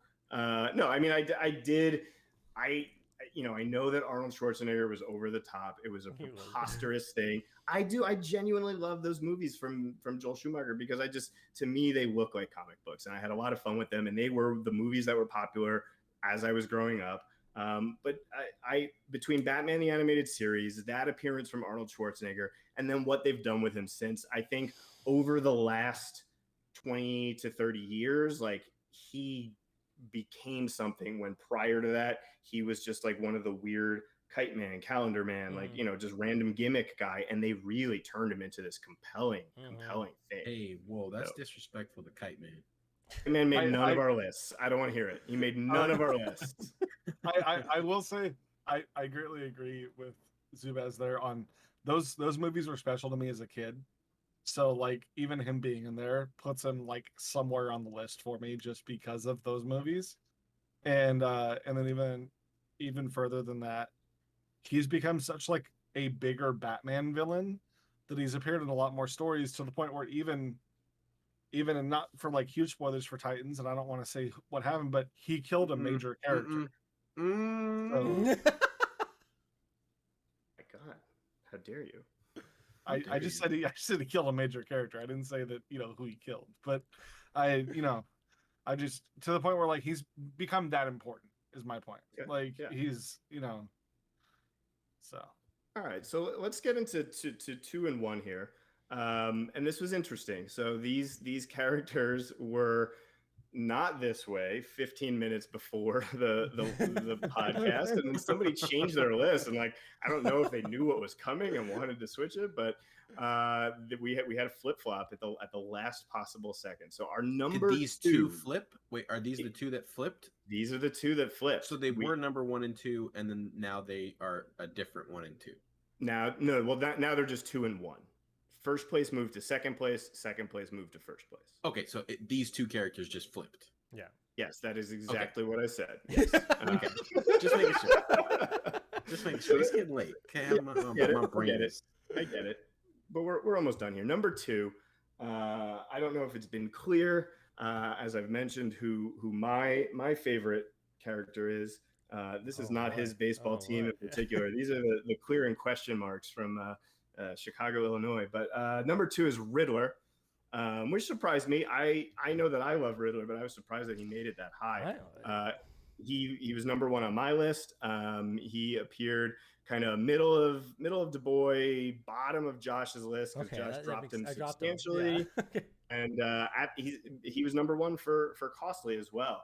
I'll talk a little bit of just why I've always loved Riddler. Is I've said this before. I think that there are different things that you can see and love about Batman, right? People love him for his action, people love for whatever. I got into Batman because I was into detective stories. I loved Sherlock Holmes, so I love Batman the detective.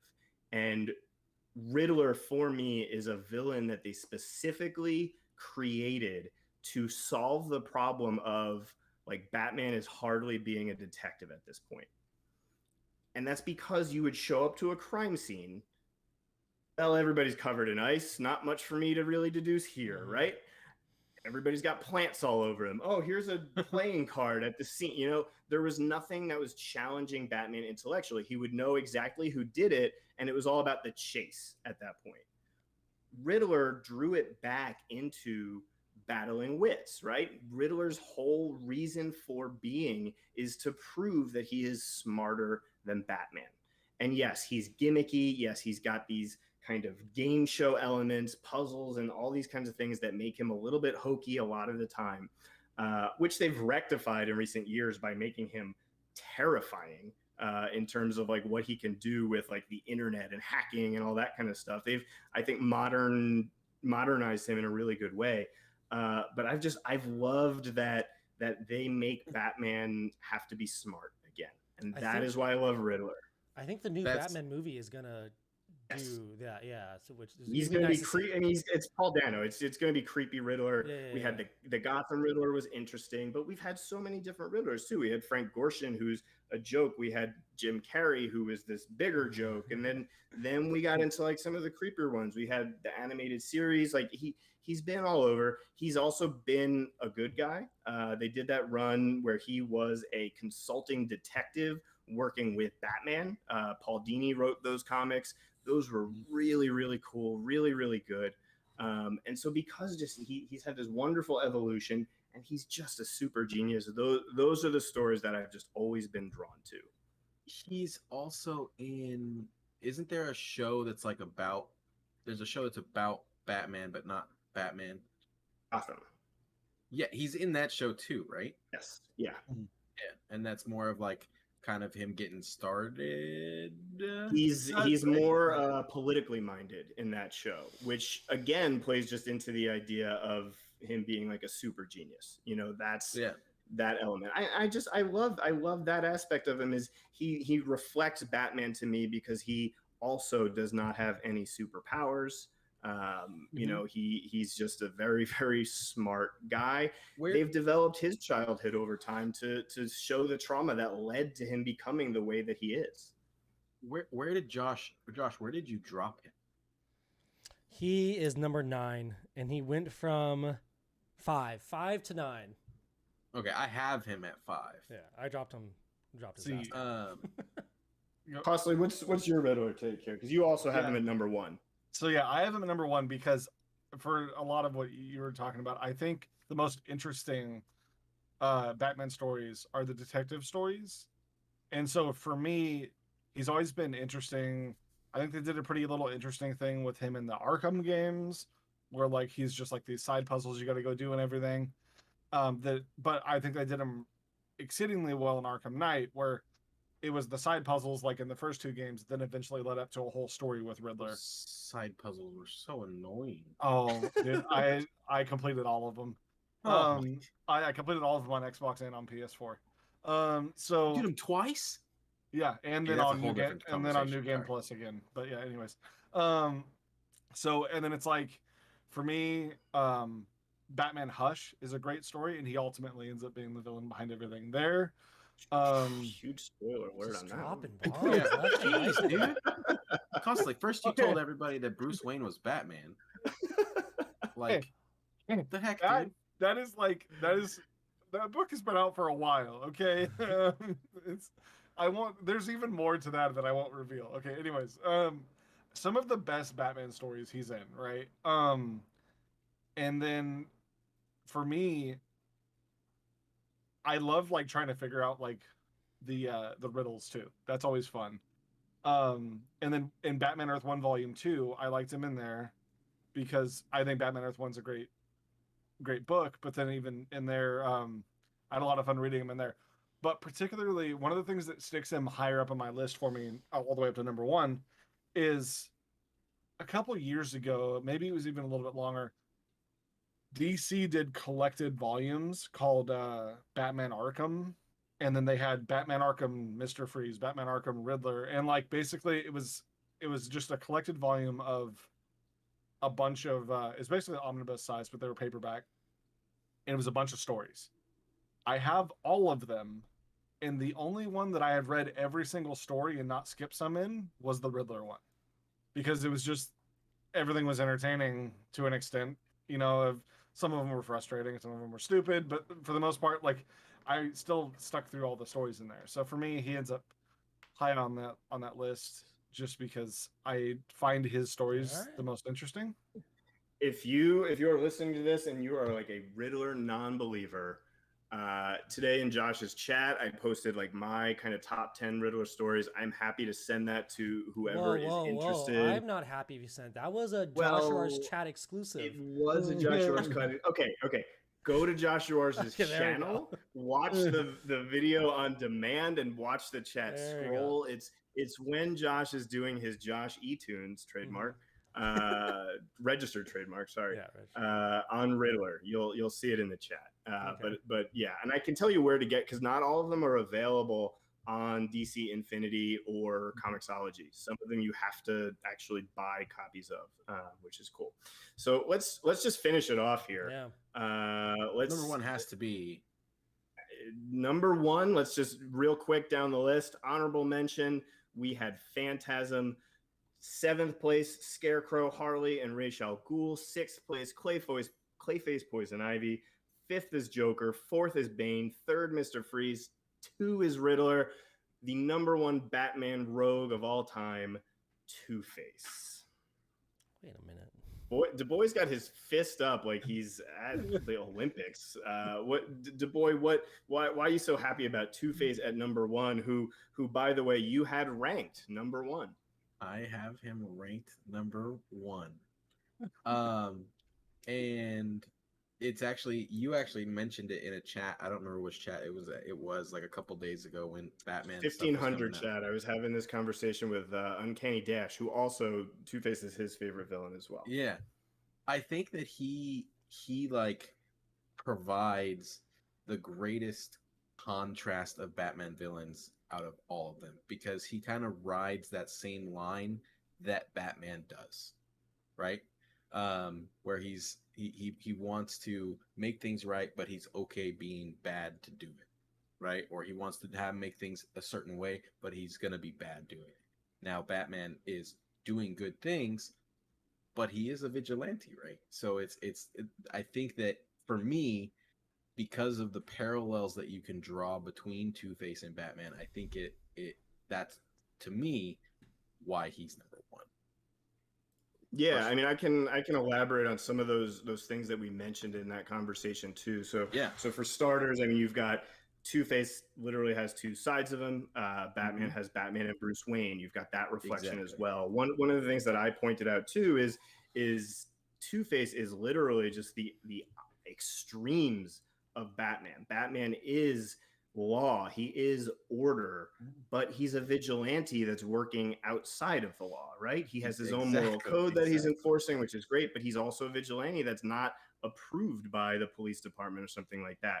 Two-Face quite literally is law. He's an attorney, he's Harvey Dent, and then he's a criminal, like gangster guy. And he's not just an attorney, he's like the DA, right? The DA. He is the extremes of Batman, and then they are encompassed in one person. I also, in addition to liking detective stories and that kind of thing, I also like organized crime stories, and I love when they bring in the Falcone family and all those things into Batman. And I loved when they weaved Harvey Dent into that, right? Where he's a DA prosecuting those families, but then he's also later becomes one of those families, essentially.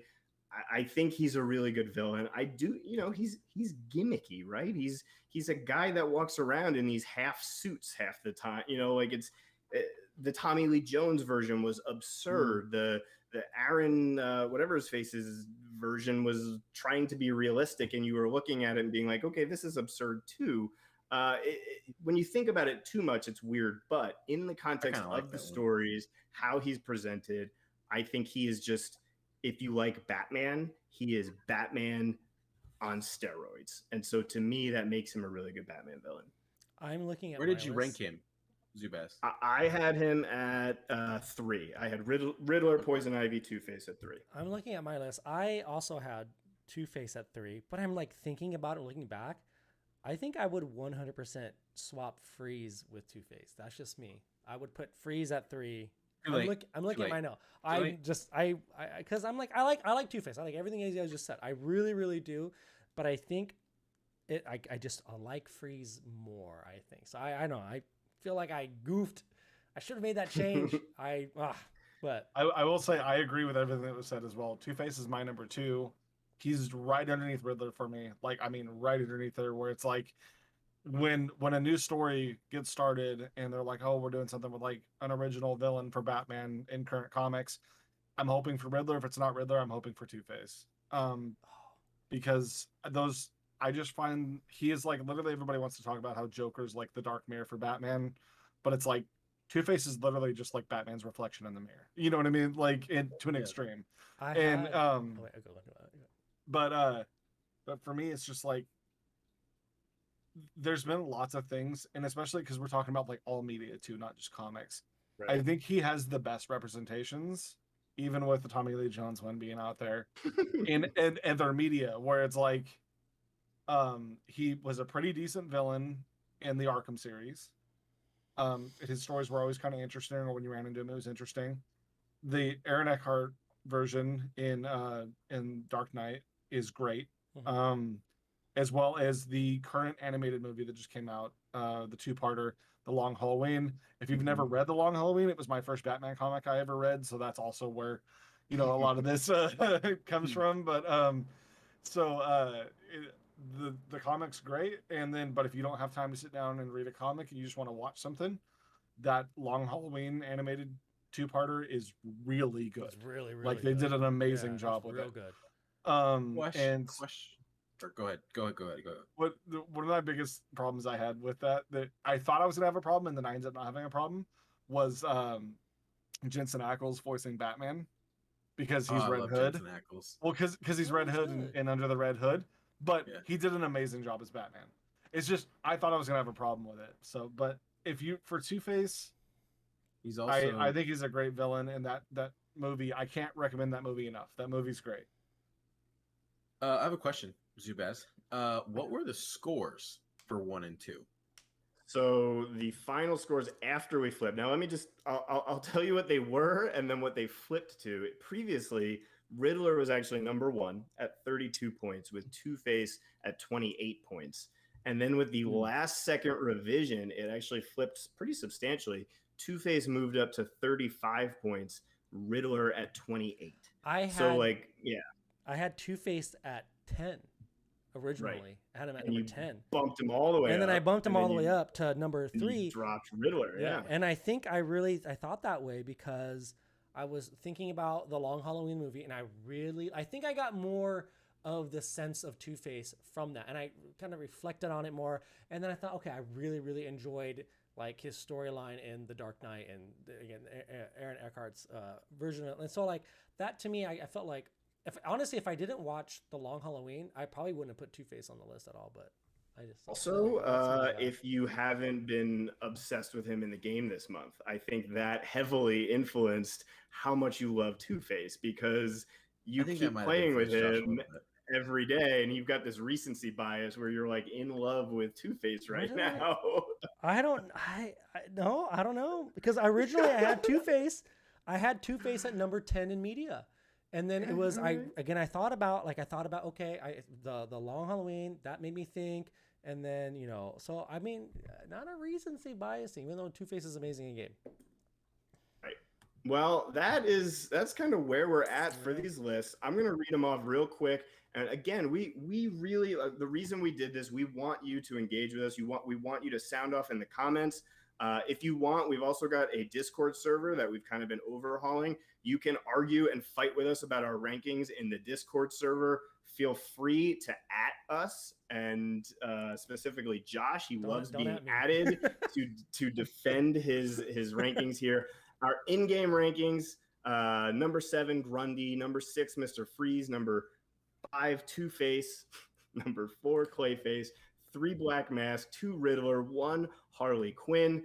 Our top 7 across all media: honorable mention to Phantasm, Scarecrow, Harley, Ra's al Ghul, Clayface, and Poison Ivy. 5 is Joker; 4 is Bane; 3 is Mr. Freeze; 2 is Riddler; and number 1 is Two-Face.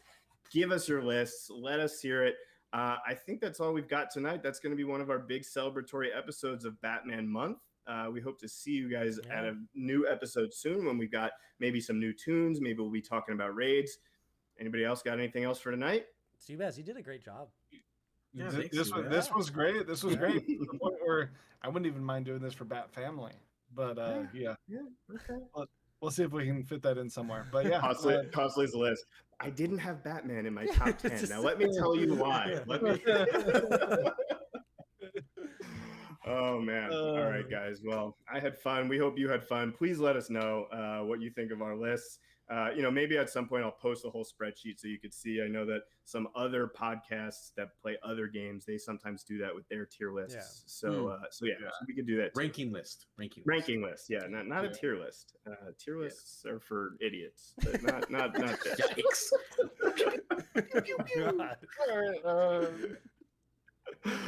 Oh man. All right, guys. Have a happy evening. Have a happy Batman month, and come see us for our next episode. We'll have more rankings, more takes like these. Yeah.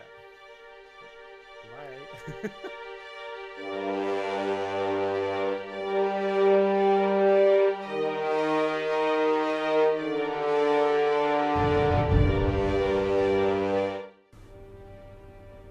Thank you for watching the Crime Alley Cast. Hit the like button and tell us what you thought of this episode in the comments below. And click the bell to never miss a future episode. If you want to catch us on the go, check out the audio version of the podcast, available on Apple Podcast, Amazon Music, Spotify, and Podbean. Each of the hosts are also available live streaming DCL and other games throughout the week, and be sure to drop by and say hello. Links will be in the description below, and I'll see you next time.